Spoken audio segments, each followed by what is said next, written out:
প্রশ্ন রেখেছেন রাফি আল নূর। তিনি বলেছেন যে আমার আম্মু স্বপ্নে দেখেছেন যে আড়াল থেকে কেউ তাকে বলছে একটা সদাকা দেওয়ার জন্য।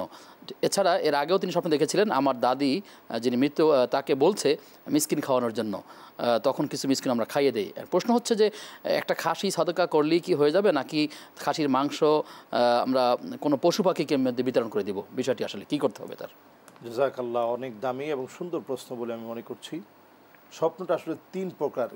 এক প্রকার হচ্ছে মানুষ ঘুমানোর সঙ্গে সঙ্গেই, যেটা খেয়ালুল ইনসান, মানুষ যেটা কল্পনা করে সেটাই মানুষ স্বপ্ন দেখা শুরু করে। আপনি যা কল্পনা করলেন সারাদিনে, বাচ্চা কাচ্চারা একরকম স্বপ্ন দেখে, চাকরিজীবীরা একরকম স্বপ্ন দেখে। যেমন আমরা এখনও স্বপ্ন দেখি যে আল আজহার বিশ্ববিদ্যালয়ে পড়ছি, পরীক্ষার হলে যাচ্ছি, পরীক্ষা দিচ্ছি। আমি মাঝে মাঝে অবাক হয়ে যাই যে লেখা শেষ হচ্ছে না। তো ওই যে যেটা আমি সেই ভাবনা থেকে এখনও স্বপ্ন দেখি, অথচ কত বছর আগে চলে আসছি। আরেকটা হচ্ছে লাবুস শয়তান, মানুষের খেলাধুলা, শয়তানের খেলাধুলা, যেটার কারণে অনেক সময় আমরা দেখি যে ঘুমের মধ্যে বোবায় ধরে। মানুষ বলে হুজুরদের কাছে এসেও দোয়া চায়, পানি পড়া নেই, অনেকে তাবিজ ব্যবহার করে যে বোবায় ধরছে। আসলে বোবায় ধরার কোনো সিস্টেম নেই। এটা হচ্ছে লাবুস শয়তান, শয়তানের খেলা। দর্শকের প্রশ্নের উত্তরটা কি হবে?